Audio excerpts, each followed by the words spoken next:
I see it. It just showed up and said Oh, live. wonderful. Okay, how about you tell us a little about yourself, Rob? Um, let's see. I'm married. I've been married 40 years. I'm one of those people who describes himself as happily married. Um, my wife and I are a good match. We're really good partners. I've learned a lot about life by, being married to somebody for this long. The depth at which you get to know somebody, the kind of love and healing you can share over a long period of time. And sometimes it informs my faith beliefs, and sometimes it's informed by those faith beliefs. Um, I refer to our marriage as a sort of Trinity, and it gives me insight into the scriptural concept. There's the Rob and Susan, and then there's this us that the two of us have created over about 40 years. It's sort of like when you know a couple and you think, oh, let's invite the Smiths over because and they as a couple are going to have interests, tastes, things that they share in common that is not part of either one of them. It's a Yes. mysterious third entity. Yes. And that realization has been kind of amazing to me to realize, when people think, oh, the Trinity, what's this? It's really impossible for me to understand this theological concept. When if you think about it in those terms, as it at least has some down to earth capability for me. I wrote, and I do this for my students. I sort of wrote a brief bio for the back of my novel, and it just basically, it says I have been in my youth a musician. I think I earned about $20 pro. An artist, but I don't have a large portfolio to my name. But I considered myself an artist from childhood on up. And lately, actually sort of beginning in high school, but really taking off the last few years, a writer. And I just published a first novel here at the late age of, it was 67 at the time. So, there's a phrase, and I have a difficult time remembering how to pronounce the name of the scholar. Thich Nhat Hanh, I believe, is the way it's pronounced, and it's our lives are the instruments with which we experiment with the truth. And I used to think I'm going to have that put on my headstone, but now I'm not going to have a headstone. We're just going to go a different route on that. But I mean, that would really sum up the way I've lived my adult life, my young adult and adult life. And I think even then looking in the past, kind of it's been my lifestyle all along. When I wanted to know something about Jesus, the approach that I picked up from my childhood was a very evangelical, very Bible-based approach to this. And I ended up with the Jehovah's Witnesses through a whole long story, and then went like, well, no, this isn't working. After many years of being completely unchurched, I got into an evangelical church, a Vineyard, that flew apart, sort of like, an unbalanced wheel or something. So another multi-decade wait, and I finally got into a mainstream church. But the thing is, I will never really fit really well anywhere. And part of that is, sort of this mystical side to my faith. Not that that's rejected, but it's just not really well understood. Mm-hmm. I tend to think of faith as sort of like an orientation for me. This particular faith is an orientation. And I find it impossible to look at someone else's faith and go, nope, you got the wrong one. Take mine instead. Just, Yeah. I used to think that's what you had to do, right? But it's like, no, that's not good. So in that sense, I don't think I fit well with a lot of the people that I go to church with, and so I kind of like compartmentalize that a little bit. what I get out of this traditional church is a certain amount of social interaction, weekly touchstones with the faith that I grew up in.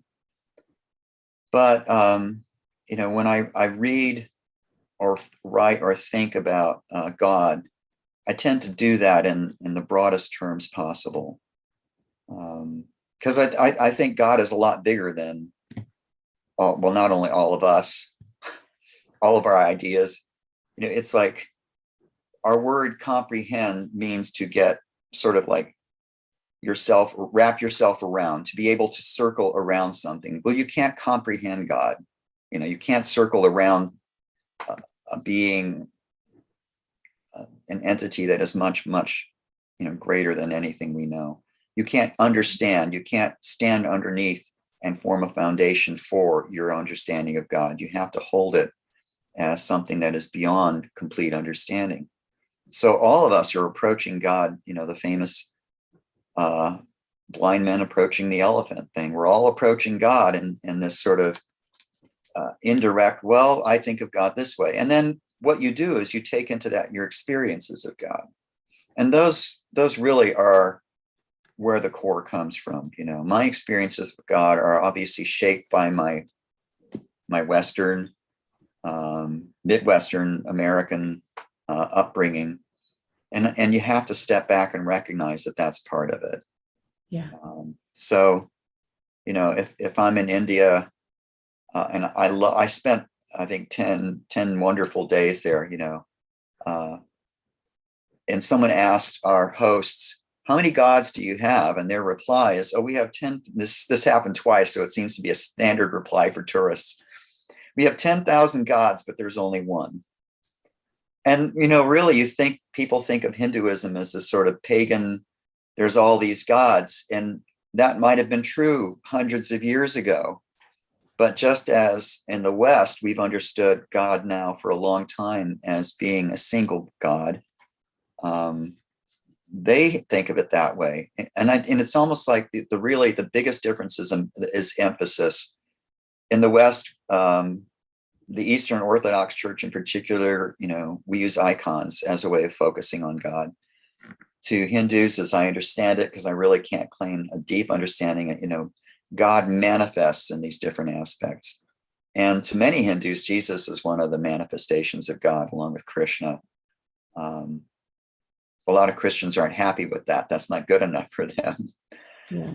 So, yes, I guess I still call myself a Christian, and I'm going to go and by that definition and stay with that definition, but I have to hold it as something that is partly a result of my upbringing and my experiences with God. And, those are always formed by our background. Mm-hmm.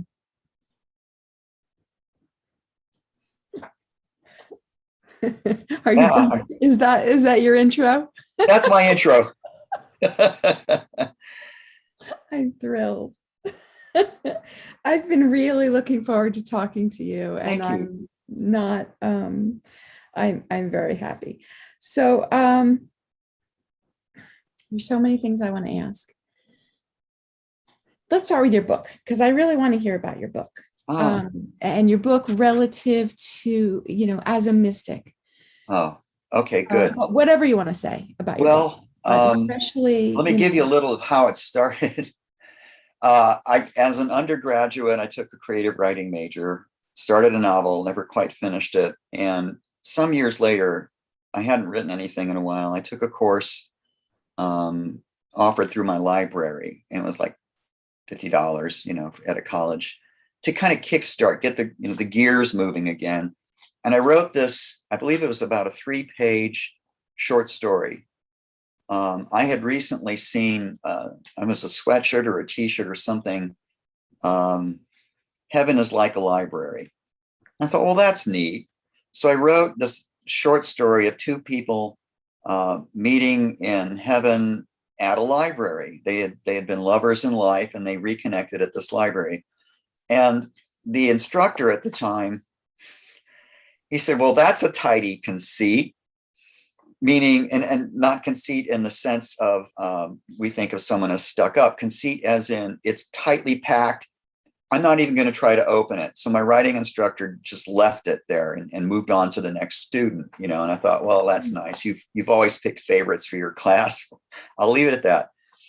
After this class dissolved, though, a group of us decided to continue meeting, and amongst them was a professional writer. He writes fiction at the best level of anyone I've been in a writing group with, but he doesn't make his living at that. He actually writes, nonfiction, Eli Lilly corporate type writing. He's going to do their prospectuses and things like that, or however you make the plural. Another person in the group had an MFA from Bloomington's Indiana University. So I had great feedback and decided to expand this out. And the expansion started out with a dream that I'd had when I was a teen, where I was driving in an automobile. The car crossed the railroad tracks at the wrong time, got hit by a train, turned over, and I died. And as I was awakening from the dream, it was as if I was under deep water. And so that image of rising up formed the first opening few lines of this short story come novel, of the person who has died and has been, is rising up as if from under the water. And then it became literally, he was in a boat rising up from the bottom of the sea where he is drowned. And now he's awakened in an afterlife. This is not the typical afterlife, and it's actually more like the Greek Hades. It's foggy. People in this afterlife have a short time before they have to either reincarnate or they simply evaporate into the fog of the afterlife. With that world building background, the main character has been reincarnating as himself. And that changes everything, apparently, and he doesn't even quite realize it. So the reason he's been reincarnating as himself is he fell in love with a girl and was unable to bring himself to talk to her. He didn't have the courage to say anything, too shy. So when he comes back, he goes through life again. He reaches that point and he fails again. And he does this about 30 times. And in the 31st life, he finally speaks to her. They fall in love, they marry. He goes off to fight in World War I, as he did in each of these lives. But this time, instead of coming home to an empty life with just himself and his dog and living, he's never met her or married her.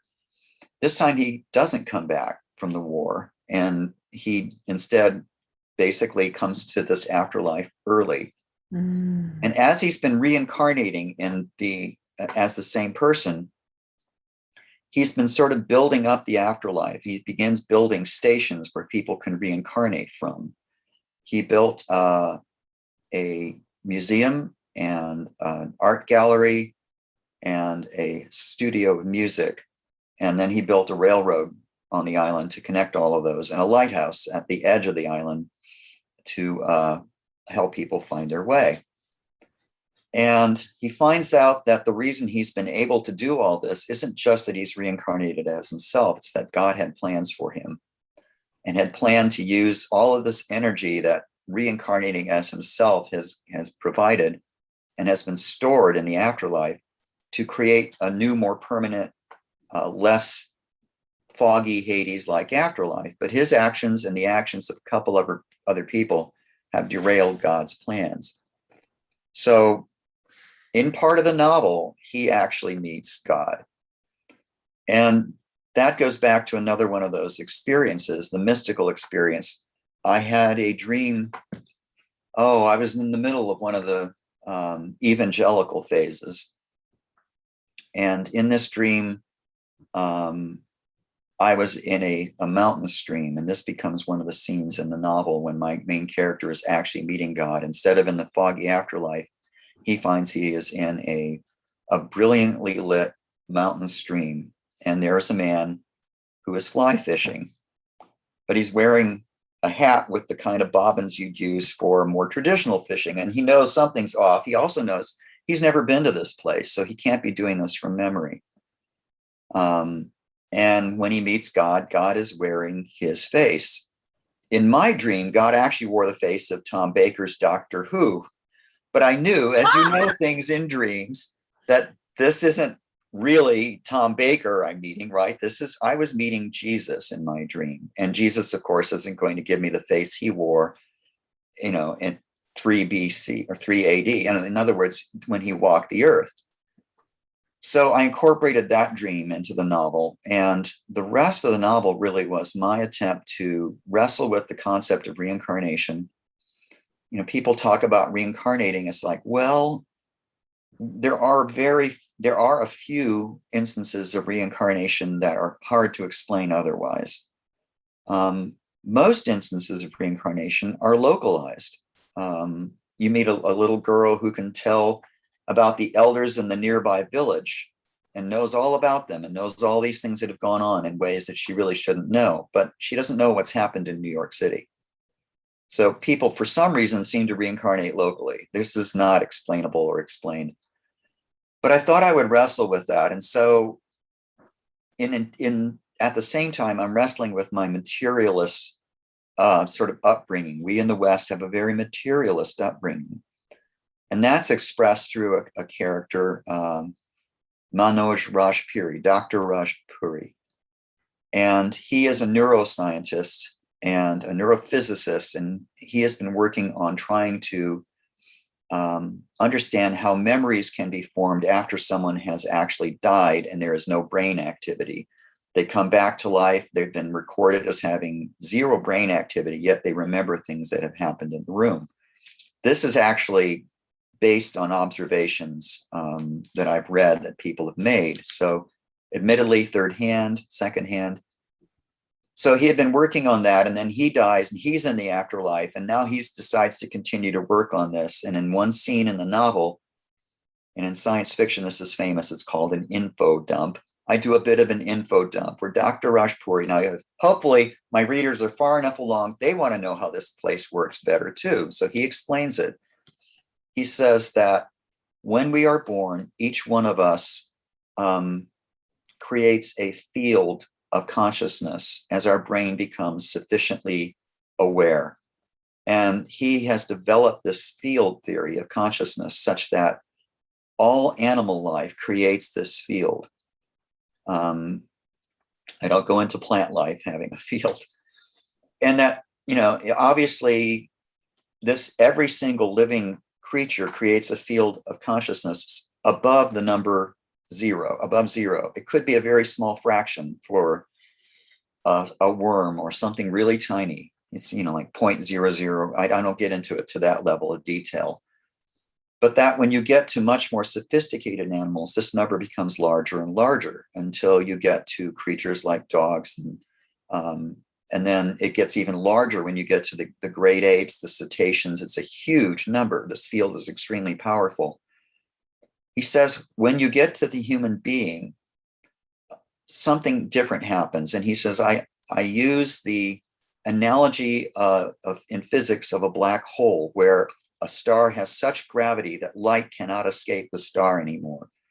And that what happens beyond the event horizon of that star, of that former star, that now is so great that light can't escape, it actually breaks physics. We can only theorize, certain parts of that. And he says human beings, in effect, have created an event horizon because, and when he said, I found as I was doing my equations on field effect, that I was running into infinities. Now, infinity is a mathematical number that often means we can't go any further. The density of a star in a black hole at the center is infinite. All that means is mathematically we cannot even begin to calculate it. So it's sort of a stand-in for beyond calculation. And he says, human beings, in effect, escape the event horizon of their death because, unlike all other creatures on the planet, they actually have a consciousness that crosses over this level into infinity. And that's how we arrive in the afterlife. We have been, in effect, created an echo of our conscious mind. So there is, and this goes back, this is another one, I try to tie this to real science. There is a theory by Roger Penrose, and I can't remember his collaborator, Penrose is one of the great, he's just won a Nobel Prize in physics. He's a great physicist and mathematician, helped Hawking come up with some of his theories on black holes. And Penrose believes that consciousness is best explained through quantum interaction within the brain, because that gives you the ability to have free will. Otherwise, you're looking at a rather mechanical, the brain is a mechanical entity with electrical firings, and no matter how complex it gets, it doesn't hit this randomness that you can get from a truly quantum event. So jumping into the fantasy of, the science fiction aspect of that, my physicist, Dr. Rajpuri, says that we all create these quantum interactions, and in effect, we're creating a mirror image of our brains, so that when we die, the physical entity is now gone, and our sense of self, our sense of location, transfers to the afterlife image that we've created. And the afterlife that all of these people are in, Arthur, my main character, Elle, his love, Coyote, who wrote herself into the novel, I'll tell you about her in a minute. The afterlife is basically their shared experience. He says this is why up is up, down is down. There's a sort of material sense to it. If we were not sharing an afterlife, we'd kind of be stuck in our own little black hole. And one of the other characters says that sounds like a definition of hell. So by not sharing and not, connecting to other people, you skirt that. So this was the novel I wrote, and I wrote it initially simply to expand the idea of a pair of lovers meeting in the afterlife. You have to have a challenge in any novel. The challenge is they don't immediately connect to each other. They're kind of wandering around the afterlife looking for each other. I drafted the entire novel all the way to the end in a rough draft. And when I realized it wasn't good enough, I started completely over, literally writing chapter 1 and borrowing bits from memory and bits from other pages. And when I got to chapter 3, it opened with Coyote awoke with a hole in her heart. And she literally created her chapter, her character, and her backstory as I wrote chapter 3. And she ended up being, I think, my favorite character. She's the least like me. I love that about her. And yet she felt very consistent all the way through. Arthur and Elle lived about the time of World War I. Coyote is contemporary with us, and that plays into the novel that people arrived in the afterlife from different times in the real world. And she periodically is a breath of fresh air in this whole thing, and she has a different take on everything than Arthur and Elle do. She enters this afterlife with a very damaged lack of self-confidence, in effect. Even though she's a Marine, she's been, border patrol, which is where she's working when she's killed. Her feeling that she's unlovable is the primary thing that she brings into the afterlife. And she slowly finds out that she's not unlovable at all. Mm-hmm. So that was a fun thing to write. So the novel then, it took me almost, not quite 20 years, more like 19 years to write, because I was working and I would go into the publisher about half an hour, maybe an hour early. I'd spend much of that time reading what I'd written a few days before, or the last time I was able to pick it up to find out and to read. What you do, you have to have your novel loaded into your brain. Unlike a short story, the whole thing can stay there quite handily. With a novel, you really have to have a lot of stuff loaded into the brain to know where to go next. Mm-hmm. And the way I write, I'm not an outline writer. I write the novel, I wrote it like I write a short story by the seat of my pants, discovering where I'm going as each chapter progressed. So I write a chapter and I'd get to the end and I'd write a little bit of a hook for the reader, but also for me to okay, this is happening next. And eventually, as I redrafted it a couple more times without completely rewriting it, I'd move material around and mm-hmm. try to interweave the stories and give little hooks to say, oh, these people are at the same point in the story. There's an explosion. Everybody witnesses it when their chapter comes up. Mm-hmm. And that's, trying to get the reader to be able to trace the story through. Yeah. So it's a bit of a mystical, we call it visionary fiction in the group that I'm with, because it's fiction where the character, and through the character, the reader takes a sort of mystical journey, and where some aspect of spiritual change is part of the character development. I mean, it's standard in any decent novel for the character to evolve. If your character stays the same, they are either a minor character, they're not important to the story, or you failed. If your character is unchanging, nobody wants to read a novel where the characters, well, there are plenty of novels like that. Yeah. But, you know, if you're writing at where you should be writing, your character should be evolving and changing with the story. The story should have an impact on them, hopefully, as it is on your reader. Yeah. So anyway, so I'm trying to, you know, I'm loading this novel into my head every day for almost 19 years. And we got to the pandemic, and people were going, well, what are you doing in the pandemic? And I said, you know, I've been toying with getting this published for so long and tinkering with it. The closer I got to that, I was like, well, I'm going to change this word. I'll change that word, little tiny polishing, the way you do for a poem. And I finally decided to try to self-publish, and I found that was a little harder than I thought. So the Visionary Fiction Alliance, I had joined when I was in grad school, and I saw a post from a publisher, Aaron Yeagle of Vizia Fiction, and he was trying to create a new sort of brand for Vizia, which was Vizia Fiction, and start publishing fiction. And I was his second author. Mm. And so the usual shoebox full of rejection slips I didn't have to go through, which is good, because I'm not really good with rejection. You know, someone says, oh, we don't want these poems for our chapbook. 5 years later, I might send out a chapbook for a different publisher, but I'm going to wait that long. So luckily he published my novel, and he believed in it enough that at our first Zoom meeting to discuss this and, you know, talk about the terms, he was going to send me a contract. He had already mocked up the background to the cover with the lighthouse, which is Barnegat Lighthouse, and I think it's South Carolina. Cape Hatteras Lighthouse, that's it. Yeah. With the stripes. And he had taken that lighthouse and basically did the cover that you see on the novel with it. And that said already, okay, I've got somebody who's already read this or read enough of it that he likes it. And that felt very good. It was very encouraging. Yes. I'm glad you liked it. I had been on your board, the Mystic boards. You've got several of them. I'm on some of them. And I had been on that and responding to and having conversations with other people on there.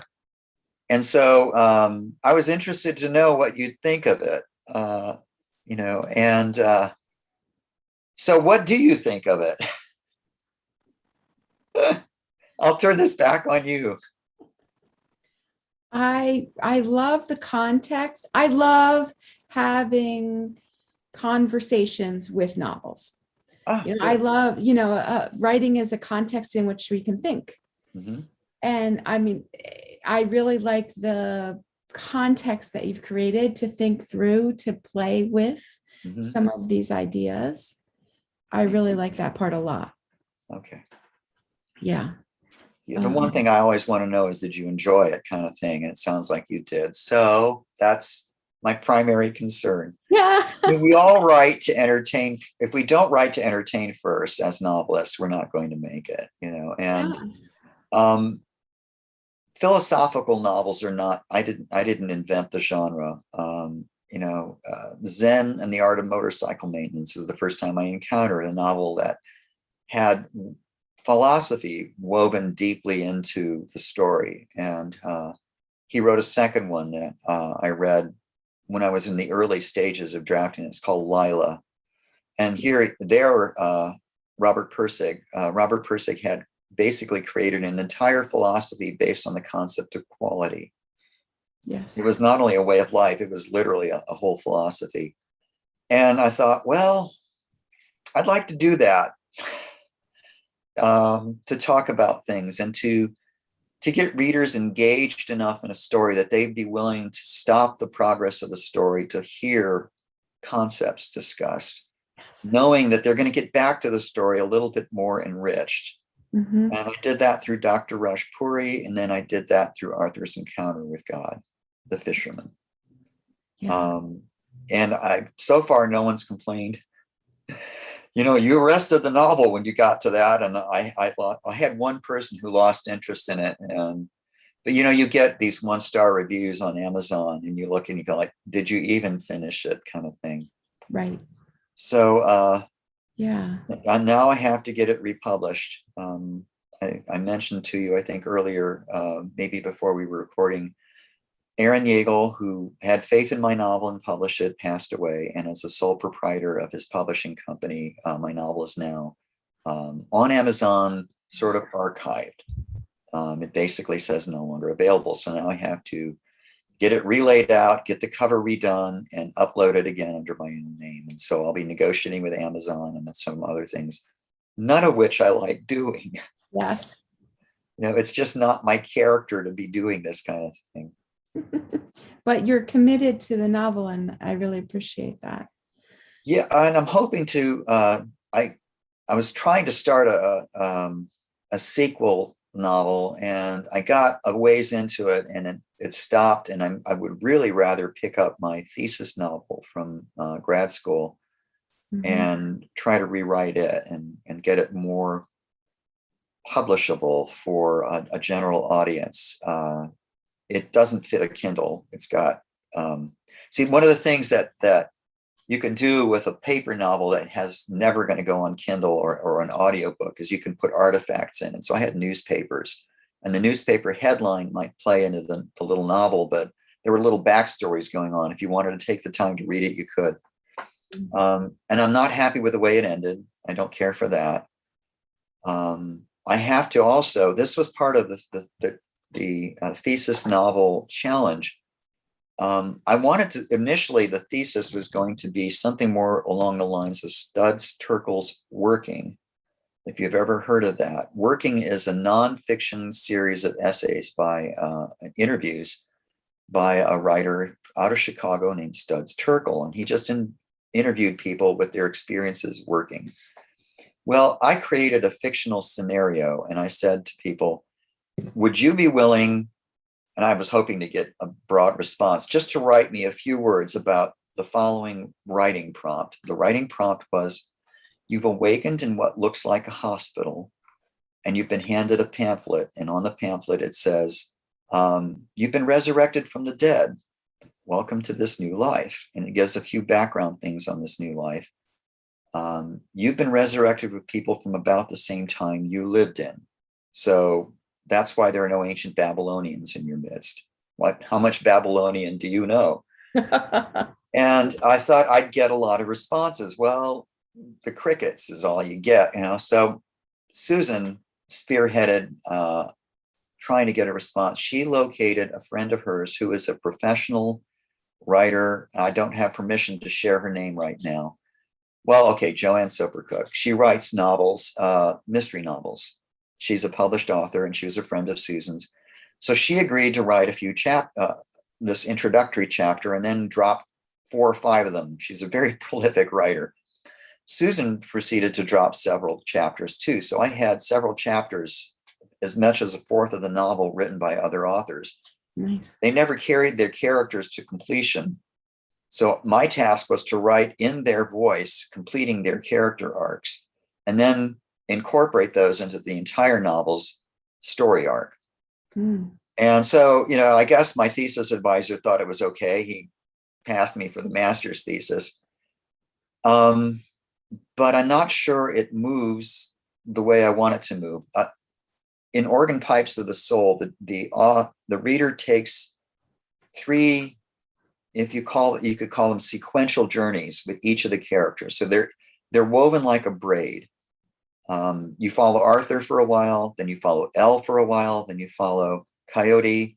Now you're back to Elle, then you're back to Arthur, and then Coyote. And these are all braided together with occasional reminders of where in the story everyone is. The the hut for the gatekeeper has exploded in a fireball that Arthur can see on the other side of the ocean. That connects him to the timeline. And there's another explosion later on that acts as a unifying timeline for everybody when a light bursts forth out of the roof of the Conservatory of Music.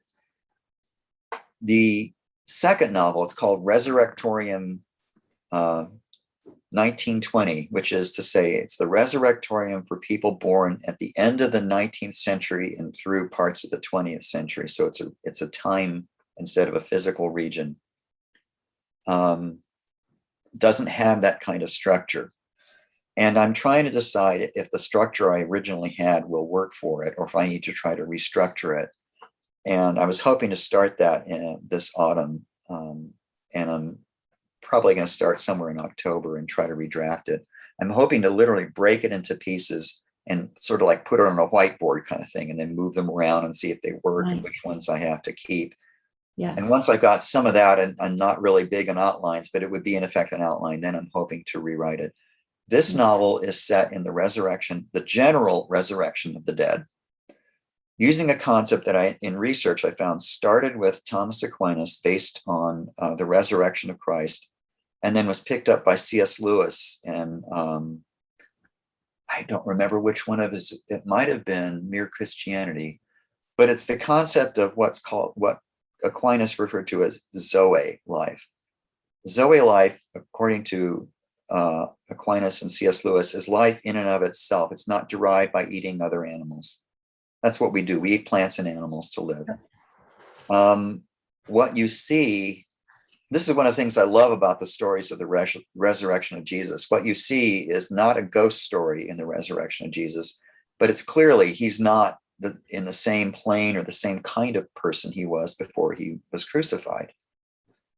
He can walk through a closed doorway. He can appear to look like a different person until he wants to look like himself. That's the road to Emmaus story. He's walking around with his disciples and they're going like, who is this guy? And he starts telling them about himself and his role in the scriptures, and all of a sudden they're going like, oh, it's Jesus. Or the disciples are in a locked room, terrified the Romans are about to drag them out and crucify them. And Jesus appears and says, don't fear, it is me. And, they're like, oh, how did you get in here? Thomas comes and they tell him that he's there. He says, oh, you can't be telling me the truth. This didn't happen. Until I see him, I won't believe it, So he appears and Thomas, he says, here, put your hand in my side. And there's a hole there. He can feel his flesh.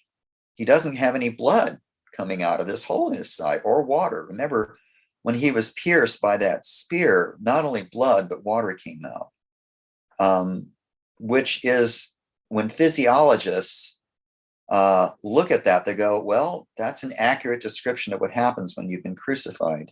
You've accumulated so much water in your lungs because you can't breathe, that when you pierce the side, not only blood, but water will pour out.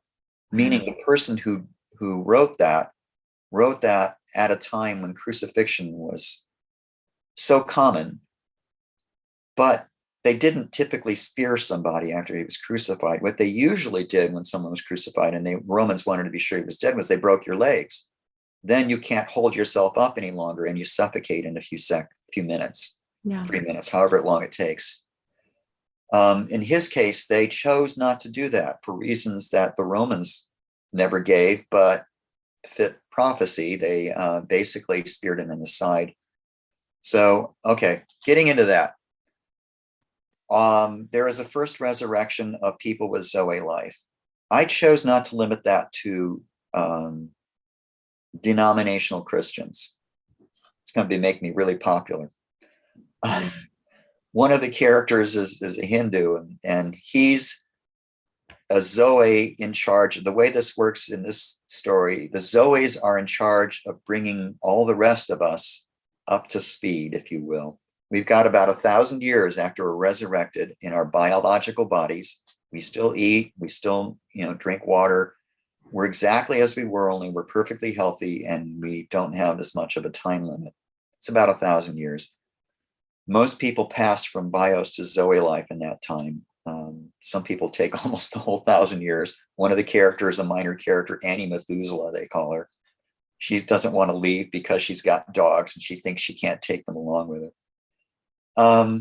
So one of the minor characters is a Zoe, who was a Hindu, and I base him on, and this is a real person. I don't remember his name, but I've looked him up a couple times. I think he lived in Calcutta, and he was a doorman. You dress in the suit and you open the door and you let people in. So he's not a major, rich, wealthy individual. And one day he saw a man who was not only begging, but basically eating scraps off the street, and it broke his heart. So he fed this man and began a ministry of feeding and clothing, putting the shoes on the feet of the untouchables. Now, I don't understand or know Hinduism enough to know if that is something that was always part of Hinduism. I suspect it was, whether it continued or got lost. I mean, theoretically, Christians are all supposed to be up to not only sharing your cloak, but your shirt off your back, right? That's the standard we're told to live up to. We can't do it. This man did quite a job of it, sort of like a Hindu Mother Teresa, if you will. To me, he fits the description of what Jesus meant when he said, I have other sheep, I have other folds. It's also what he meant when he said, those who do this to the least of my children do this to me. So, this Hindu man meets a Christian guy who's been resurrected as a bios. He says, I don't know. I gave money to my church every month. I don't know why I'm not a bios. I'm a bios and not a Zoe. So he has to learn that there was more to it than that, right? So again, whether or not this would be popular with my denomination or with, it wouldn't get published by Zondervan. No. Right? This isn't going to make it with them. But it's my take on my faith is that it's universal, and that, and I even say this in the Theodicy portion of the first novel, and this is right out of the scripture. What does God require of you, oh man? It says in Zechariah, I think it was, but to love justice, be merciful, and walk humbly with your God. I've misquoted. I've got it on a t-shirt here. I misquoted. You get the idea. This is Old Testament. Yeah. This is post-Babylonian exile. This strain is in the Old Testament. So when Jesus says to the rich man, asking him, how do I get to the kingdom of heaven? He says, love God and love your fellow man as yourself. On this hang all the law and prophets. So basically, God has been saying to us for some time, before Jesus even, God has been saying to us, all I really want you to do is to love each other as I love you. And that's why I have, Hindus who are Zoes. And I'm trying to, in effect, say, if a person is pouring out their life in behalf of other people, and this guy in Calcutta is doing more than I'm doing in that effect. He's done more in that effect for the kingdom of God than I'll ever do. I don't live that. I don't think God expects every one of us to do that, but to the extent that we can, we love one another. So just because I can't live up to the Sermon on the Mount, it doesn't mean I'm under God's displeasure. God doesn't operate that way. But if you want to know what the standard is, there you got it. Pour out your life the way I pour out myself. I think of God as the sort of the outpouring that, okay, there are two scriptures that really resonate with me. One of them is the Apostle Paul. He's visiting Athens and he sees a statue, which in the book it says it's written to an unknown god, but my understanding is historically it was a statue to Zeus. It was put there by the Greeks, and they said, at the foot of the statue, within him we live and move and have our being. Now, I'll tell you up front, that wasn't traditional Greco-Roman theology. That wasn't the Zeus of the time of Homer, right? Very much different Zeus, very influenced by the philosophy and the thought of 2,000 years of Greek, or 500 plus years. I don't forgot. However we go past, in the past we go to get from Homer up to, Paul in Athens, that many 1,000 plus years. We've now moved to where Zeus, and then Paul says the unknown God. But basically, the idea of God as, it's called Panentheism, where God is not simultaneously the universe. Okay, that's pantheism. The universe is God. God is the universe. Therefore, God is in every part of the universe, but God is not greater than or outside of the universe. In panentheism, God is also in every aspect, element, and molecule of the universe. He creates it moment by moment, in effect. He upholds the universe that way. But he is also outside of time and outside of the universe. And this is essential, okay? All right, I'll connect it to the other half of the scripture, which is it's from the gospel, or not the gospel, the first letter of John. He says, God is love. So together, these two scriptures mean that within love, within God, we live and move and have our being. So we are living and moving and having our being in a universe created by and for the purpose of love. So God wants love to become greater and greater and greater. And part of God's love is to share it with other beings. And so he creates a physical universe. He does this from the moment of the Big Bang, and he does this all the way to the end. Now, physicists can't go before the Big Bang. I mean, math ends right there. Science cannot look past that effectively. And yet, when the Big Bang occurs, it occurs within a context of a universe that has very, very tight constraints upon how it can be. If you move some of these constants of the universe, stars can't create anything that, they will collapse on themselves, or gravity is too strong to create anything. We end up with a universe full of black holes. Or stars are short-lived and they don't create higher elements. They just burn up, zoom, like that. There's no carbon. So the universe has a huge series of these tight constraints. And we're talking the whole universe, not just our planet. And we've got our little planet, which isn't an unusual, it turns out, what they're seeing now. It looks like a rather unusual solar system with this little Goldilocks planet where water can stay liquid for a long, long time. And water is a very unusual compound. It's this molecule that behaves very differently than many other molecules. And it's carbon and water are essentials for life. And we have them. Okay, so we have a universe that God has created from the get-go in order to have us be here to share love with each other and with God. But we don't do that a lot. And I think that goes back to a primal fear of our lives ending.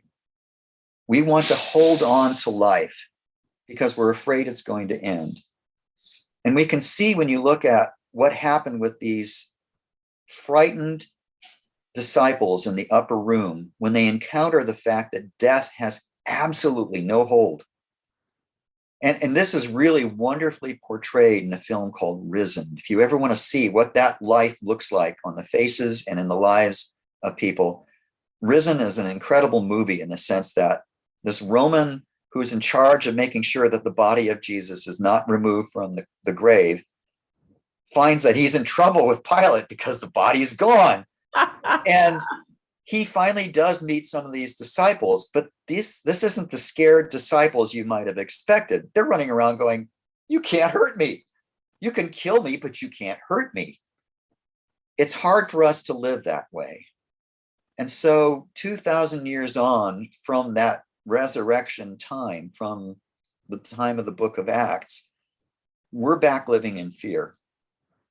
Fear of death. Now, not all of us do. There are people who live very full, very giving, very loving lives.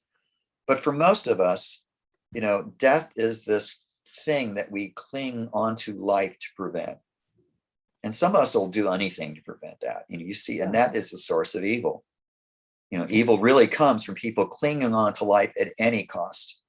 they elevate their own existence and the sustenance of their own lives, to sustaining of their own lives above all other things. Yeah. This comes from, I think it actually goes before Aldous Huxley, but Huxley referred to consciousness as a sort of valve, right?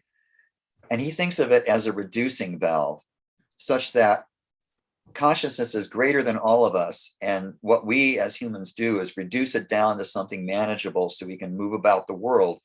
And, in his experience, when you take mescaline, or in the experience of mystics who, without drugs, you can open up to this larger consciousness. Yeah. I like to think of love as having the same kind of analogy, such that our fear acts as a reducing valve to God's love. Yeah. So that when we are in tune with God and God's love, and we share this love with each other, then we are opening up the reducing valve, and God's love from the beginning of creation all the way to the moment we open up the reducing valve can pour through. Yes. So in that sense, God has self-limited himself or herself or itself. I'll use himself for the rest of the conversation. It's just convenient. Wait, just a second. I'm sorry. I'm sorry. Can you just give me a minute? Let's just stay with that. I'll be right back. Okay.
Oh, I'm back. I apologize.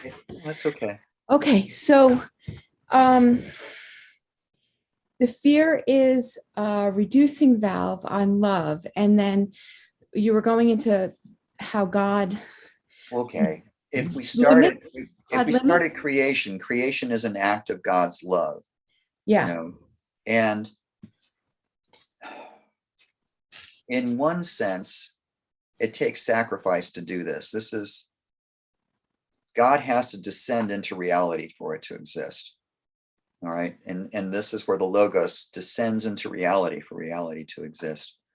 And so in that descent, God self-limits.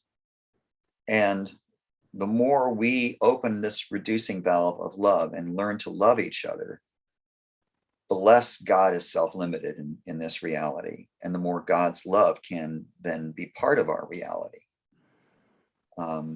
It's taken us a long time to even get this far. We've got a long, long way to go. Yeah. And it's maybe not one step forward, two steps back, but it could be two steps forward, one step back. It's why it takes us a long way to get there. I like to think we're doing better. Thomas Piketty, I think is his name, says, wars are fewer than ever and they're less deadly than ever. It just does, and it is, it's true. Yeah, it's true. So we have a better standard of living and fewer people are starving and dying. However, we've gotten where we are, I'm hoping we continue.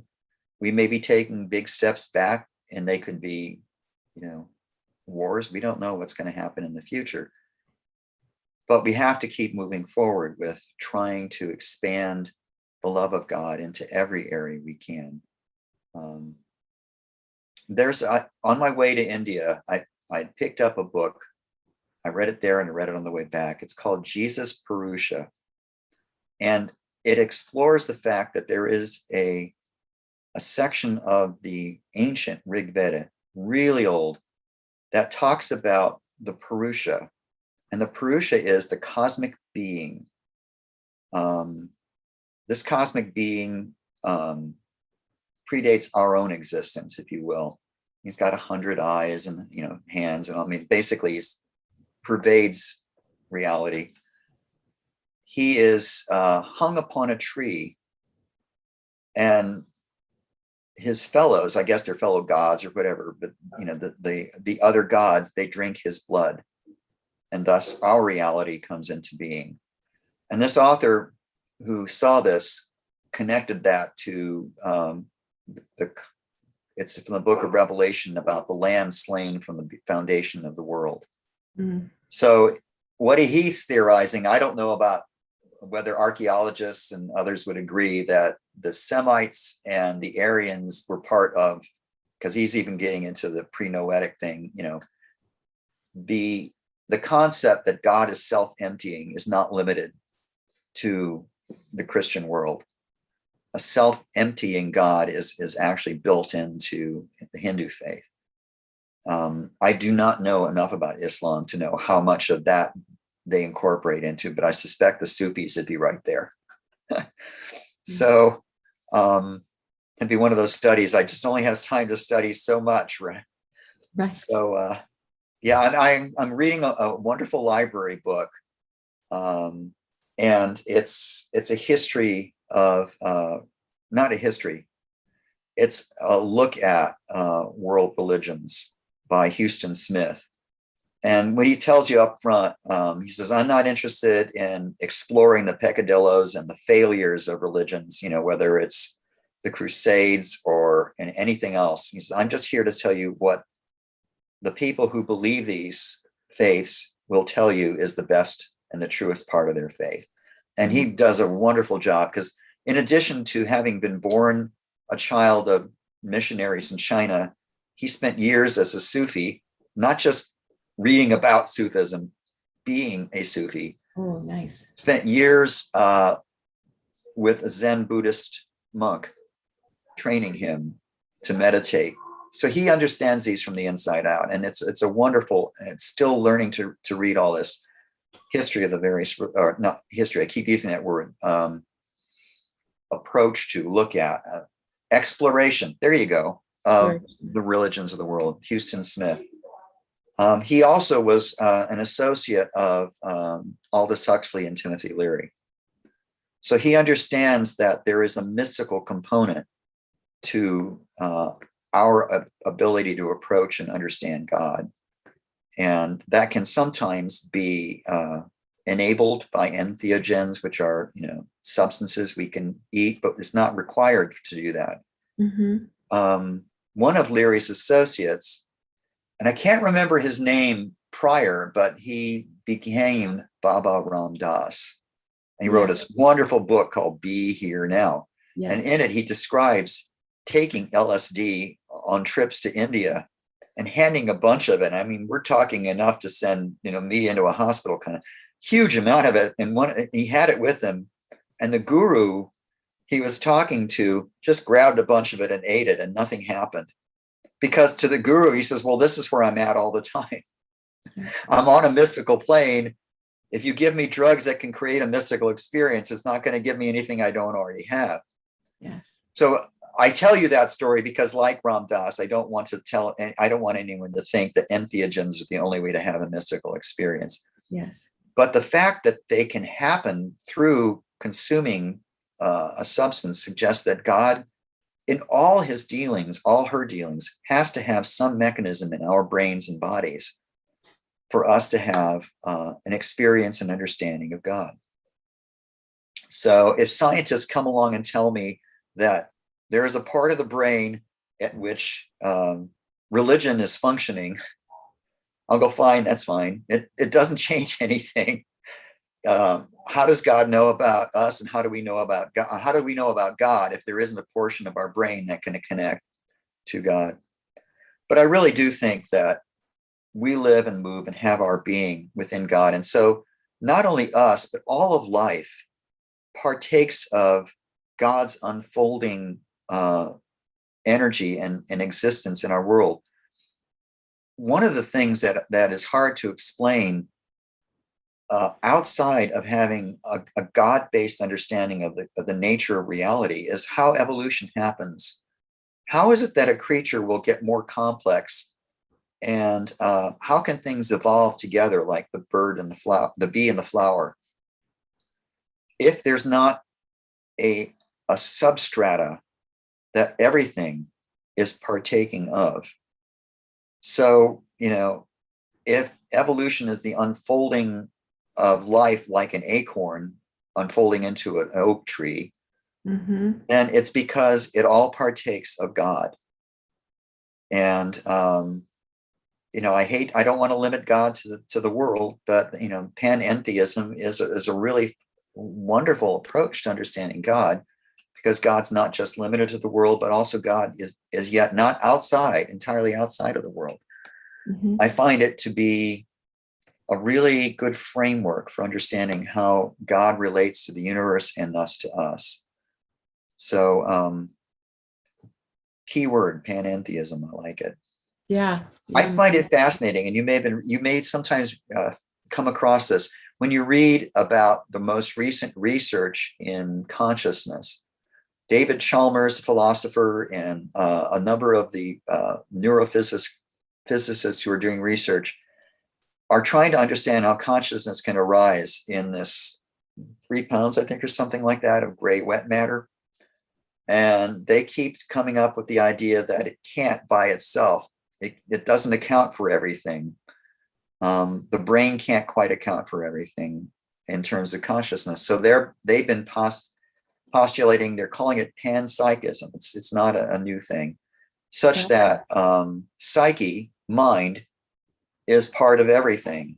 And so they will tell you that there's a little bit of consciousness in every molecule. They're always afraid, though, to say that there's a little bit of God in every one of these molecules, because they want to hold on to some form of non-God-based understanding of the world. It's like you can talk panpsychism and that mind undergirds reality. But if there is mind undergirding reality, what is that but God? And in panentheism, God is not just the mind undergirding reality. God has volition, will, the ability to act, to create. And that's a lot greater than panpsychism. But I still read this and I kind of smile when I see that. I was like, you'll get there. Eventually you'll understand that, our consciousness partakes of the consciousness and effect of God. So getting back to that reducing valve, we have a larger valve maybe than the lowly little worm, the field theory of Dr. Rajpuri in the novel. It's still a reducing valve to the consciousness that undergirds all of reality and all of life. Yeah. I think I'm wandering a bit. Maybe you can help. No, it's good. I just you're speaking of the entheogens. Reminds me of, it has me wonder, this whole part has me wonder if they actually are like the curtain getting the regular mind out of the way. Yes, that's a good way to describe it. And the curtain's open to God, yes. reality, consciousness, whatever you call it. Yeah. It's interesting. Neurophysicists can see what goes on with the serotonin levels and the brain crosstalks under MRI studies in a way that normally doesn't. The real question is, why did something evolve in a plant, a fungus, or a plant, a grass? I think cannabis might be a grass, but in cannabis, THC and the other substances, how did these things evolve in these plants if they weren't sensitive to, somehow connected to the life forms around them. Fly ergot is the mushroom that has a little red cap with the white things on it. And they call it fly ergot because if you take one of these magic mushrooms, the mushrooms of the, the pixies and the reindeer and all that, and you put it out there and a fly lands on it, it just gets stuck. It goes on a little mind trip and it doesn't move. And that may be some sort of origin explanation for where this stuff comes from. It's a self-protection. But again, the plant is not going to create in itself. Plants don't use THC in their neurochemical. They don't have a neurochemical pathway for it. Mm-hmm. These things are co-evolving. And coevolution involves kind of a cooperation that requires connecting to something common. And that something common is the existence and undergirding of God into reality. One of the other things I think when I think about evolution is that everything is responding to this because of the telos, the pull of God. And telos is the knowledge of the end from the beginning. And so God is basically not only in creation, he's pulling it along somewhere. And that somewhere to me is basically opening God's love up in broader and bigger and better ways all through, our existence. So everything is, has this pull of this telos.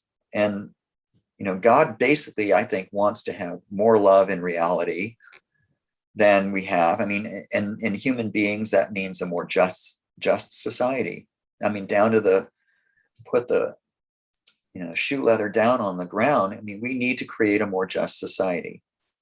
How we go about that can be subject to debate, but when I teach, one of the papers that I teach from is based on the students writing about a universal basic income.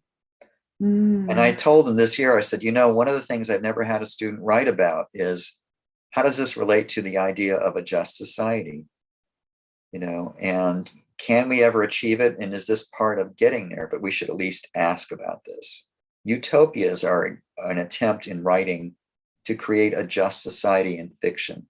They haven't been written a lot lately. You'll notice since like World War I, really, we haven't been writing very many utopias. Been writing a lot of dystopias where society has gone horribly wrong. And we can learn from that too. But there haven't been very many. I wish that would change. There are utopian theorists and studies and writers and things, but not many people actually creating new fictions that are utopias. So one of my challenges in the second novel is to, in effect, create a slightly flawed utopia. And that's kind of what happens. The utopia in this second novel is slightly flawed, and in that flaw is where the conflict, because you have to have conflict in a novel, will come from. So I'll let you know when it's done. Yay. That's where I'd like the second one to go, is to explore, a world without death. And what does a world without that fear, at least the immediate fear, look like? A world where if you fell off a cliff, you'd be brought back to life and you continue, at least during that period of the 1,000 years, if you're a bias. The conflict in that story is that in this flawed utopia, the Zoe in charge of it has decided he wants to kind of have a more, he's limiting contact with the other regions. And one of the main characters has been resurrected from the dead, and he wants to know, well, a lot of people are being reunited with their loved ones. Where's mine? Where's Helen? And he's not getting any answers. He's deliberately actually not getting any answers. This is engineered. But in doing that, he ends up connecting with another person who arrives there. And this is one of the characters that I initially created. I call him a breaker. He breaks things when he comes. And he was so like Joanne Soper Cook's character that I kind of put her character over mine and made him. And he, in effect, creates a revolution that kicks the Zoes out. he kind of, so he's like, okay, let's have a peaceful, let's vote him out. And he does. They said, okay, you want your world? And, sort of paralleling what's the prophet Samuel told Israel. It's like, okay, here's what's going to happen. And I used Samuel's prophecy as a parallel. And I'm not really crazy about describing the the world after the Zoes all leave. I need to work on that, I think. But, I'm going to try to work on that. But basically, each person has a Zoe guide, and his Zoe guide is Helen, but she's hidden from him. And the reason she's hidden from him is that the Zoes aren't quite living up to being Zoes either. And so they're more like, well, we think we're supposed to act like angels and not really be into things like, there's a comment like, you guys never dance. I don't even see you laughing. I mean, what's wrong with you people? Get a life. And Helen is the first one to go through that. And Helen Amber, she's known as Amber for most of the novel. And so that's kind of one of the things I want to explore in this is, can we have another utopia, please? Even if it's flawed, they all are. I don't think we can, ever really create a perfect one, even on paper. But I'd like to explore that in the next novel. Yeah. Cool. So where do we go now? Yeah. So how has I came with this question around the 19-year one that took, your first one, but how, and now you're working the next one in your head, at least. How is this helping you along in your journey of coming to your oak tree? Well, as I incorporate my understanding of God, my theology, into these novels, I get to see them in front of me, and then in effect, look at them and think, how would I describe that to someone else? So the Theodicy in Organ Pipes of the Soul, this long conversation that Arthur has with God, is basically the refined version of long conversations I've had with God. Parts of what Arthur says. There's one of the New Testament biblical writers is James, and James has some good things to say. How can you say you love somebody if you're not willing to put shoes on their feet? If it's just saying things, it's a lot of empty words. But James also has one in there, which the prayer of a faithless man isn't heard. And I'm thinking, now I have to square that with a guy coming up to Jesus going, help me with my unbelief. And Jesus has no problem with this. So, I will tell you, one of the people that I really admire in terms of Christian writing is Rob Bell. His most recent book, I just read it, and I'm thinking, Rob and I have been kind of co-evolving independently, not right. I don't know him. I haven't read to him. His latest book is called Everything is Spiritual. And, he's talking about how becoming this big Christian pastor and writing these books that at first drew attention to him and later getting kind of shunned in the evangelical world has been part of a broader spiritual evolution, that spirituality is bigger than that. And so I have sort of been looking at my own parallels of having spent years going through my childhood evangelicalism kind of phase, and moving in, along with him and understanding the Bible through, and he was very helpful for that, to see that this is a collection of stories about people who've encountered God. This isn't written by God. This is people who've met God or know people who met God. Basically this is a collection, and actually it was derived from other people deciding what parts of it to leave in, what parts to leave out. Yes. And I've read some of the parts that were left out, and I look at them and I go, well, I see why you might want to leave that out. This is pretty fanciful. We're now in fantasy territory here with some of this. So there might be poetic beauty in some of these. The Gospel of Mary is beautiful, but it's pretty fanciful. So anyway, my point being, that I've been sort of going through this evolution along the way. And that led me to parts of the theodicy where, Arthur's like, how does a guy who doesn't believe, is his prayer even heard? That's my own cry from parts of my life. And it's not just me. And here James comes along and says, well, the prayer of a faithless man is worthless. James, did you forget what Jesus said? Because you must have heard it. All the Jesus sayings were kicked around and polished and told and retold. We know that the Gospels were written shortly after the letters of Paul, as far as we can tell, even the earliest ones. So we're talking 20, 40 years after Jesus. But what happened in those times was the stories of people who knew him, who met him, who traveled with him, and the stories of people who met people who knew him and traveled with him, sort of like second and third hand, got polished and refined in ways that really make them, they're still very alive with the presence of Christ on the page, but they're not. If you took a video camera and followed Jesus around, Palestine, you wouldn't see exactly what you see on the page. It'd be really close in places, but you can see that there's an element of refinement. The Gospel of John is not written in the same order as the other three. That's not a problem if you understand why these things were written. They were written so you would understand this person that came along and blew away everybody. The disciples were asking things like, well, when is this all going to happen? When's the kingdom going to happen? And they hear answers, and then they tell other people what they heard and all that.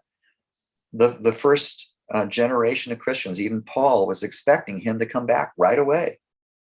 And that's why Paul has this comment about, hey, if they're not going to work, then we shouldn't be feeding them, because so many people were, at first it's really cool, right? Sell all your goods and share them. All right, I'm waiting around. I'm waiting. And I don't have any food, but I'm still waiting. Because, he didn't come back when they thought he was going to come back. And this is still something that the church and the Christian faith has to struggle with. It's like, why did it take so long? Well, there's never going to be a good answer to that until we're on the other side of whatever it is. Why did the first Christians who got to China in about the year 800 disappear from history until the Jesuits re-arrived in like 15 something and found out there were Christians there in the 800, the 9th century? It's like, oh yeah, we've got a stela, we've got this thing talking all about your appearance here. Oh, we didn't know about that. That was the Eastern Church. And they disappeared when a new emperor came along and decided he didn't not just want any Christians, he didn't want any Taoists. They were also suppressed and almost destroyed at the same time. All he wanted were the Confucianists. Oh. Buddhists, don't want them. Taoists, we don't want them. Christians, goodness, no. They're foreigners anyway. We want the Confucianists because they fit with what we want. Yeah. If God is trying to push his kingdom forward into the earth in a very evangelical manner, why does he have these setbacks? We don't know.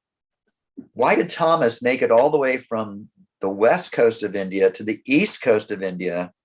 And now, 2,000 years later, Christianity is still a minority religion in India. We don't know. There's a lot of these unknowns. So, the Bible, it is a remarkable book. It's a great place to connect with God. But a lot of people, honestly, I swear, they still think God wrote it. They act like he wrote it. And actually, it was written by people who had mystical, often, deep experiences with God, and they tried to write it down. That's part of why, Rob Bell talks about it, why you've got people going, hey, God said to go out and kill everybody in the city. Down to the goats. Kill the goats too. Nothing lives. Nothing moves out of there. Cricket, stomp on it. Was that God? Well, the people that wrote that thought so. What can you say? That's what they thought. They thought God wanted them to do that because people get crazy, even today, get very crazy ideas about what God wants them to do. And some of them are not very charitable. Yes. Some of them are not very loving.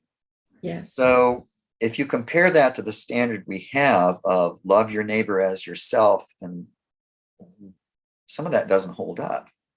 So if that was God all along, this is God slowly opening that reducing valve, not only in our individual hearts, but in history. Mhm. And, I like to think that history has this direction of God opening up history more and more to love.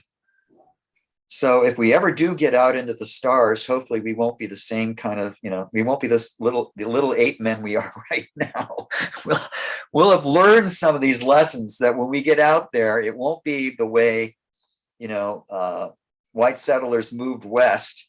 It won't be the way the hordes of Genghis Khan moved, west. I mean, people throughout history, have been hurting each other and warring upon each other. And, the only difference between what happened 3,000 years ago and 1,000 years ago and 500 years ago to what happened in our own history in America and the West is that we should have known better. We were told not to do this stuff. We were told, we knew, the Bible was rather neutral on slavery, except it did something remarkable. It said, treat your slaves well. If you're a Christian who owns slaves, and maybe you can't afford to free them, but treat them well. And the little tiny letter called to Philemon. Philemon was it's like, hey, your slave ran away. He's been living with me. He's a really nice guy. Treat him well because you're a fellow believer. Yeah, he's your brother. Almost 1,200 years later, that finally evolved into, we really shouldn't be holding slaves here in Christendom. And slowly disappeared. And then suddenly we found a whole new avenue of people who weren't fellow Christians. They have a different color skin and, they're already being enslaved by other people. Let's just buy the slaves from them.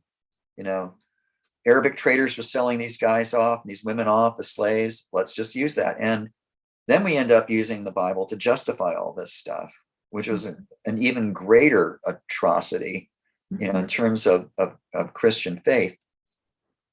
And the biggest irony is in all that, so many of these people forcibly removed from their country, their culture, their land and their lives, embrace this story of a people who were freed from slavery out of Egypt. And the people who held them as slaves didn't get it, that they had become the Egyptians. Yeah.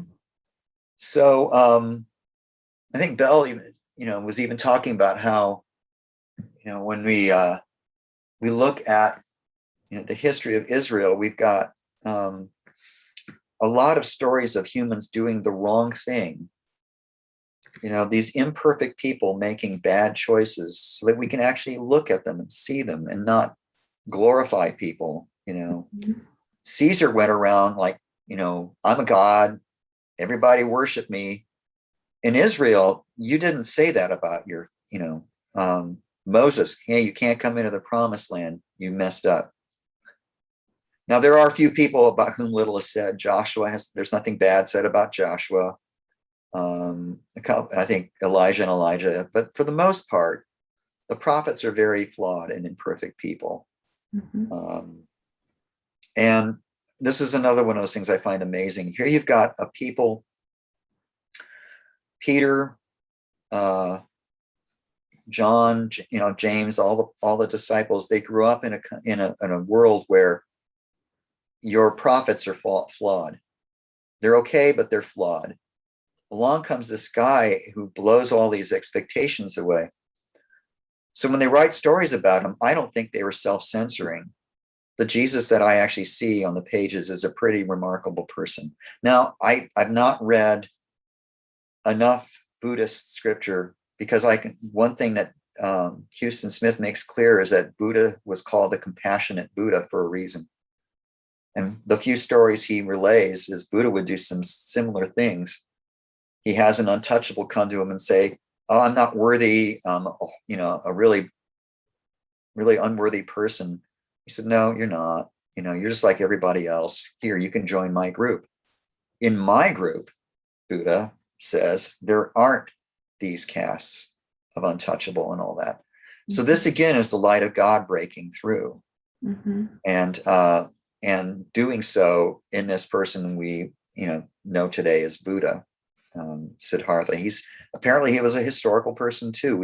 His history, this is sort of like there was nobody to say, we don't want the Gospel of Mary or the Gospel of Thomas, the crazy, crazy stories, everything gets thrown in there.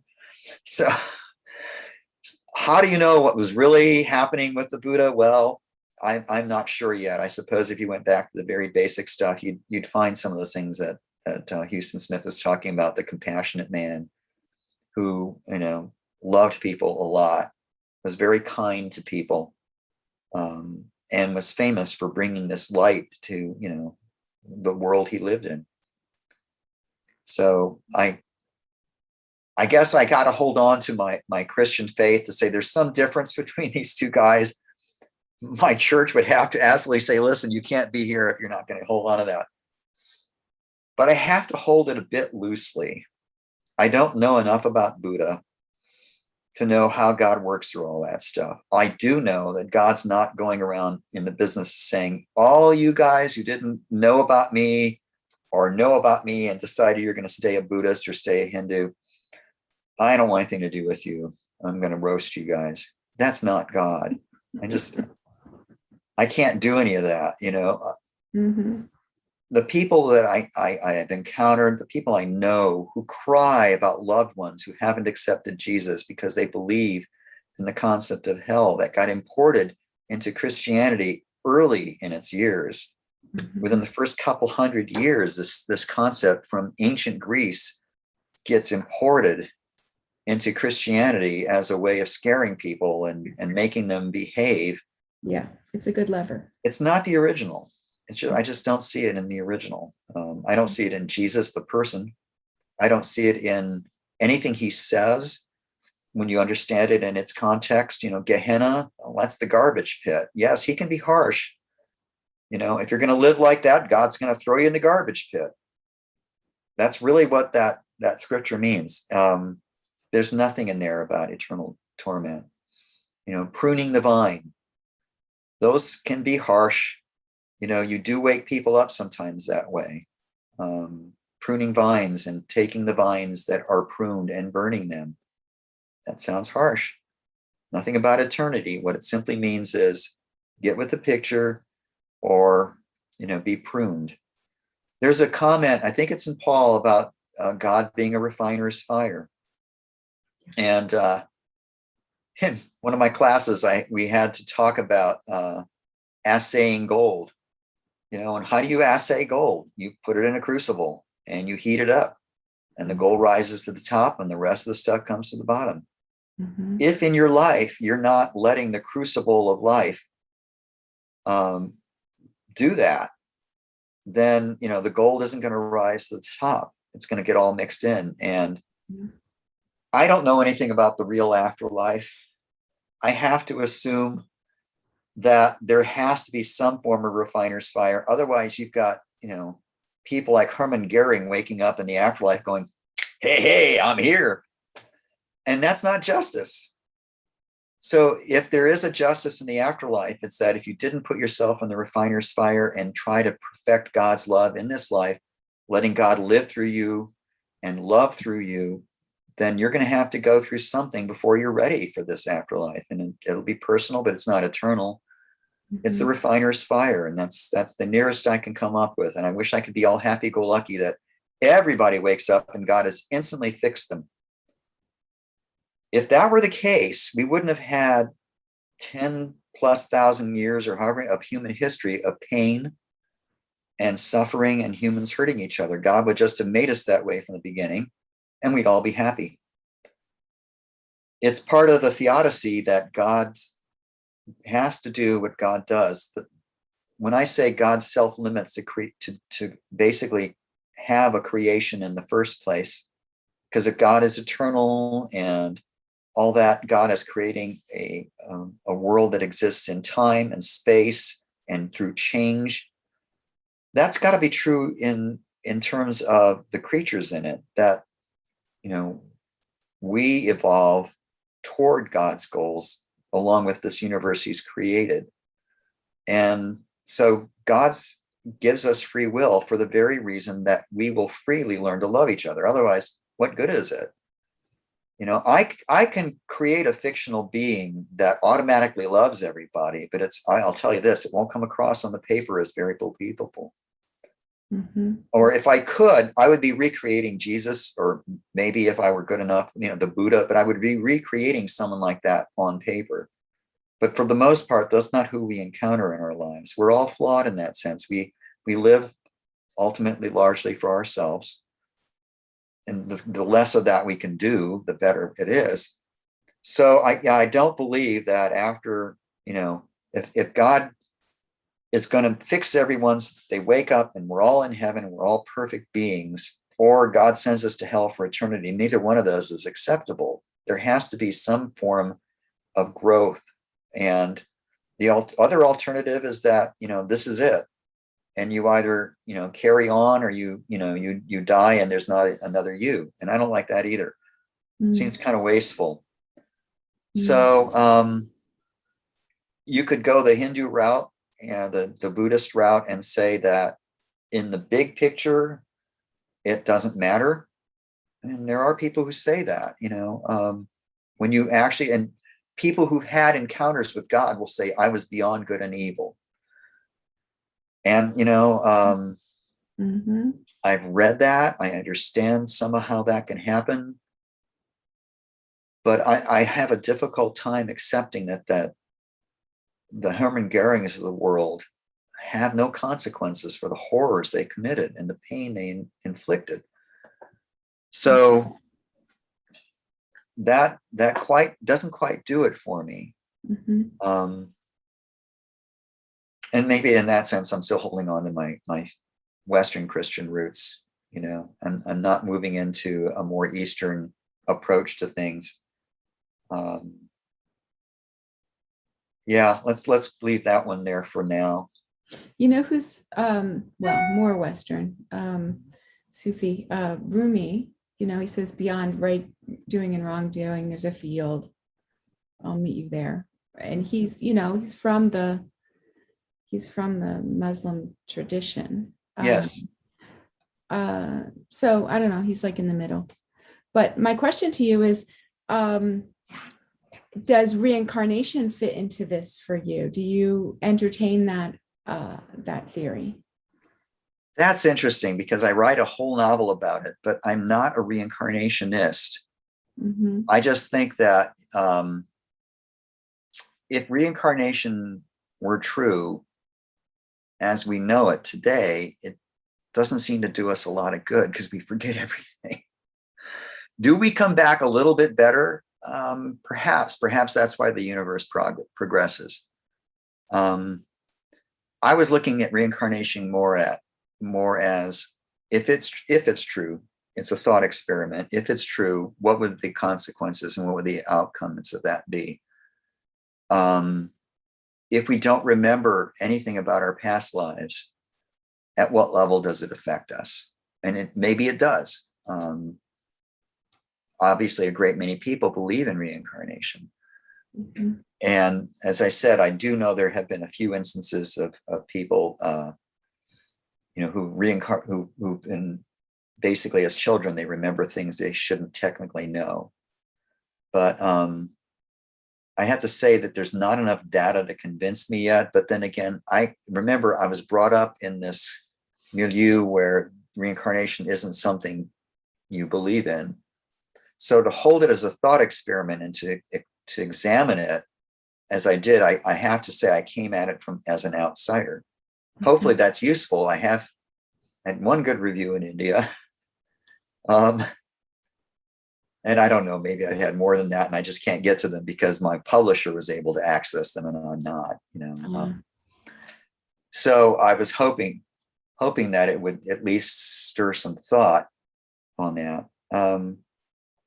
For reincarnation to be useful would be like waking up in the kingdom of God after dying, and waking up in your physical body and then having to refine yourself for the next 1,000 years. I mean, it's sort of, but do you remember, if you don't remember what you did wrong, I'm not sure how useful it is. And I would think that people who believe in reincarnation would come back at me and go, well, yeah, you don't remember it with your conscious mind. You don't remember it, but your spirit does remember it or something. And in that sense, you awakened in this new life with a more open valve. Yeah. God's love. So if that's what's happening with reincarnation, I can't go back and rewrite my novel. But if that's what's happening with reincarnation, then yeah, I guess that would be true. So having spent a great deal of time in the materialistic West, it's sometimes I still have to hold on to some of those values too as anchors. That's kind of where Dr. Rajpuri comes from. I had to explain an afterlife in terms of Dr. Rajpuri. Then I have to have God say, poor Dr. Rajpuri, all he ever saw was the onion, and you could keep peeling it and you'd never get to the truth. So I think I've lost the thread here, but reincarnation, if it's true, would function because then the valve that you're born with is more open than it had been. Mm-hmm. And if it's true, though, it is as slow a process as bringing the kingdom of heaven on earth in the Western Christian world. I mean, 2,000 years later, we've not moved the needle very far. So if we're trying to bring the kingdom of God to earth and live as we were told we need to live, we haven't made it that far. A little bit, admittedly, but we could have made it a lot further than we have. If reincarnation was true, then we've had an even longer period of time. Yeah, where have we come? So are we raising our kids better than we used to? Yeah, I think so. You look at how kids were raised several hundred years. Heck, don't even have to go back that far. 100 years ago. There's a wonderful website for research called Shorpy, Shorpy, and it's named after a little boy named Shorpy Higginbotham. Shorpy was a coal miner. I think he was a coal miner. He may have been a newspaper boy, but he was this little kid that the person who collected these photos found this photo of this little boy, grimy little kid, sent to work. That's how far, I mean, that's not even the lowest depths, but that's pretty bad, where people, you can actually kind of see this in some people who will treat their dogs and other animals like non-beings, so yeah, maybe we are learning a few things lately. Maybe there are changes in the offing.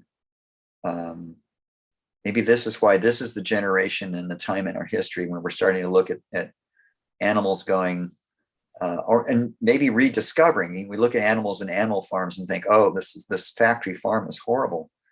At least our ancestors, when they killed an animal, they said thanks to it for it giving it up its life. Right.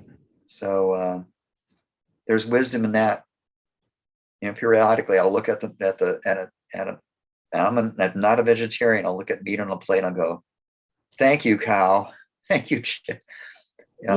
Especially with mammals, cows and things like that. I'm grateful that this poor animal, I would like to think that they all had a bit of a life before it ended for my sake, but I know some of them didn't because I can't afford to eat them, always eat free range, free pastured animals. And that's sad until we can get, the planet and our population to the point where if we're going to eat meat, at least the meat has a life, or we've grown the dang stuff in a vat.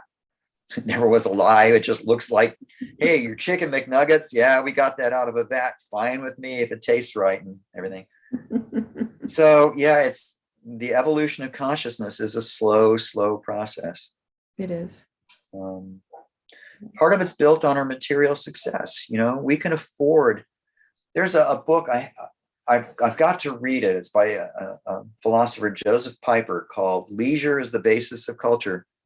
When we have enough time to step away from the tooth and claw of finding the next meal and protecting ourselves from lions and tigers and bears, we can begin to build a little culture. Mm-hmm. And perhaps that's part of why I support a universal basic income. I don't like seeing people in a position where they're, constantly stuck in a tooth and claw. I actually had a student in his discussion of the universal basic income, saying we should get back to Darwin's concept of survival of the fittest. Mm-hmm.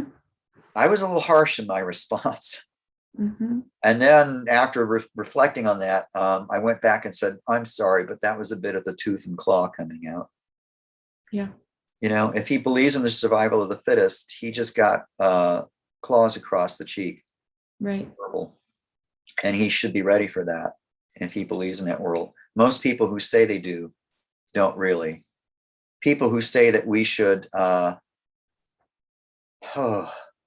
reduce the population on the planet by restricting childbirth, they're not the people who are putting themselves off the planet. They're just writing about it.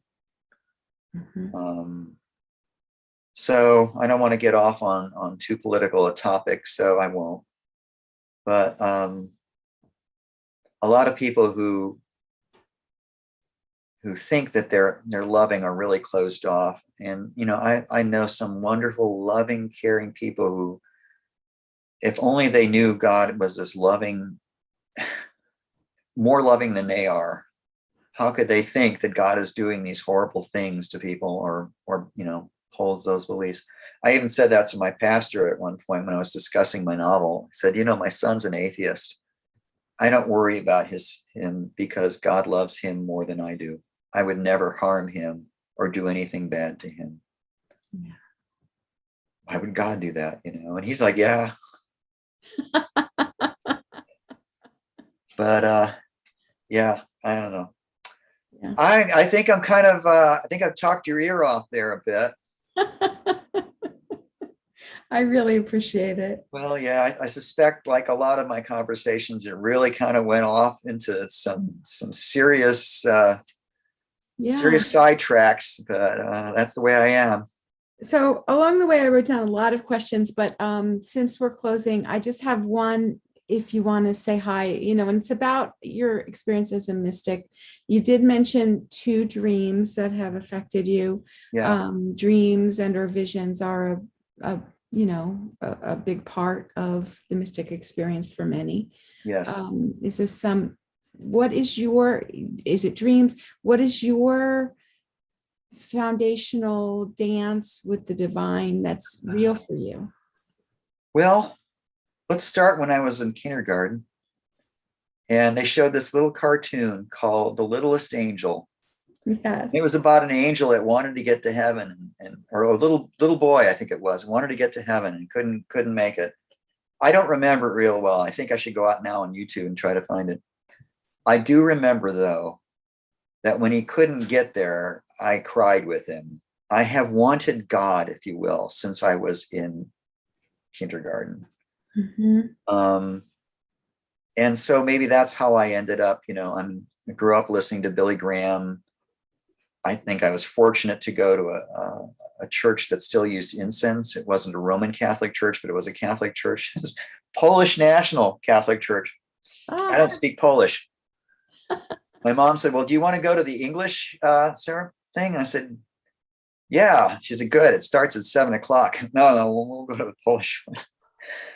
So, you know, the Billy Graham Evangelistic Association, instances of people. At one time, life was painful enough that I think I told someone, I said, if I believed in God, I'd probably worship the devil. And he was shocked and hurt. He said, don't do that. He was one of those signposts. There are people, they're like angels, they're messengers that come and they act as a signpost or they act as a guide rail, and you don't even realize it until you look back on it. The really bad acid trip, or the guy that was playing mind trips on me, later then says, well, have you ever thought about Jesus? No, I hadn't really for a long time. Being welcomed into the Kingdom Hall of Jehovah's Witnesses with genuine love and open arms, only to later realize that once you're on the other side of that gate, they're pretty legalistic. And going to how to call it? It's the equivalent. They have a ceremony every year where they actually do the bread and the wine. In most kingdom halls in the world, there's no bread and wine being taken. It's passed from person to person because they're not part of the 144,000. And I felt something, I swear, I felt this in my spirit that this was wrong. And in retrospect, it's as if the Holy Spirit's trying to break into the building because this is not complete. You're baptized in the name of the Father and the Son and the Holy Spirit, but their theology is so messed up. God can't quite get in.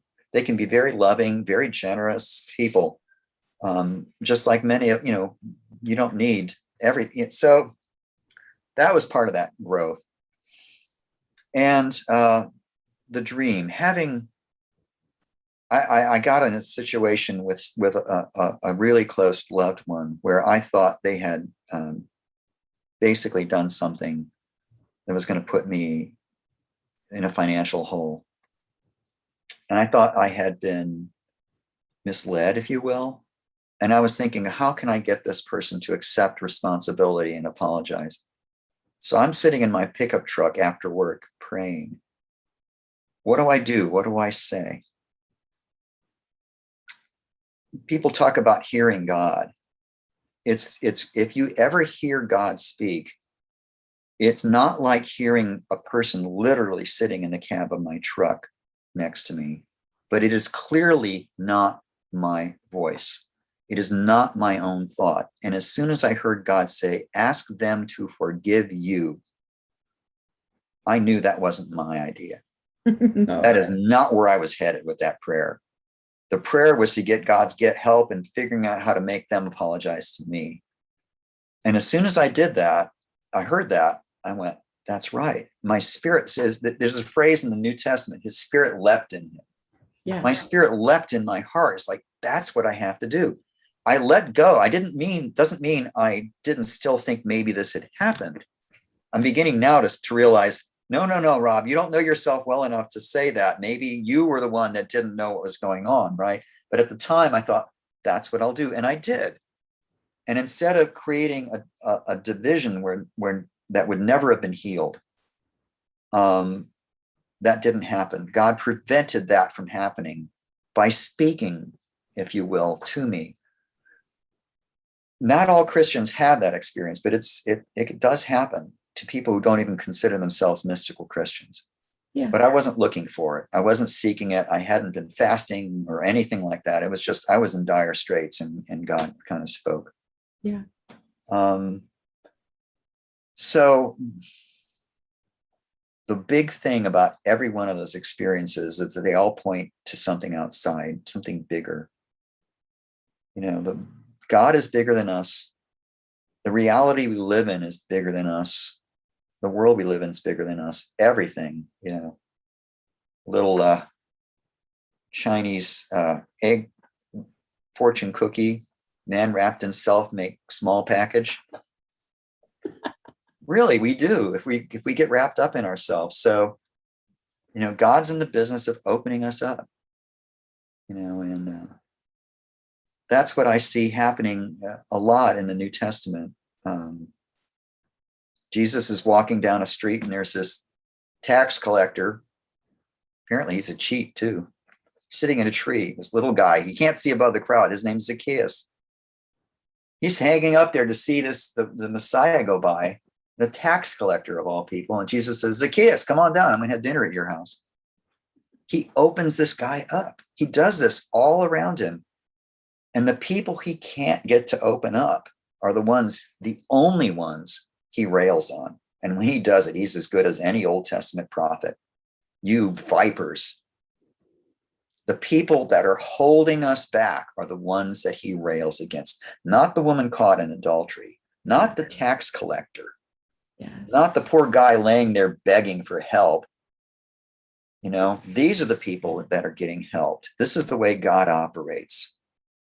God's not on the side of the Pharisees, and they're always with us, and they run churches. Mm-hmm. And some of them are run by scam artists who tell you that, the Holy Spirit passed through the roof of my tent. Here, buy a square inch of it for $1. They're out there. They're always going to be out there if you don't learn to look past them. That's not God ever. And yeah, he's actually he's bigger than the religion that we try to contain him in. People say that all the time. What do they mean? Jesus was bigger than the Old Testament. God is bigger than the New Testament too. If he's not, then we have comprehended, we can comprehend, memorize God, we can understand God. That book is a wonderful book, but it is a collection of experiences of human beings. We limited beings with our limited perception of God. And a group of them met somebody who was almost, who was unlimited, but all they can do is report on him in their own ways. Right. So of all of them, I think my favorite is John, the most mystical. In the beginning was the Word, and the Word was, and I was thinking this the other day, I have to pull this all together. In the beginning was the Word, and the Word was Om. Nice. I mean, it really fits for me. People at my church would be freaked out. The Word was what? Om. God doesn't just speak the world into existence, logos, this very Greco, he sings it into existence. He dances it into existence. There's a popular Christian song. It was based on a Shaker hymn. The Shaker hymn, It's a Gift to Be Simple. Yes. Well, somebody built a new song on that about the Lord of the Dance. Well, I found out, I love that song. I found out the guy that wrote that, the Christian songwriter that wrote that, had a statue of Shiva on his desk. Really? The dancing God. Oh, nice. So he thought, well, God dances things into existence. It's not just Shiva that, we have to think of God in all ways, whether it's Shiva or Jesus, God dancing the world into existence. The world comes into existence because God loves it. He loves it so much. He sings about us. He sings about the world we live in. Tolkien opens his Silmarillion with God singing the world into existence, and all the angels are singing in harmony. And then, of course, one of them decides to sing a different song. It's a wonderful, wonderful novel, the Silmarillion, formative in that sense. So my take on mysticism is that if we're open to God, God will be there and open to us. I do think that there's a thing to be said about constraints. Religion can be useful in the sense that it can provide us with some structure, just the way a sonnet provides a poet with structure. It's harder to write a sonnet than it is free verse. Yes. You can write great free verse, but a great sonnet is a real work of art. It's like carving out something out of marble, and you end up with the David. So structure can be good, but you can't be put in that box, and you can't certainly not expect God to be in that box there with you.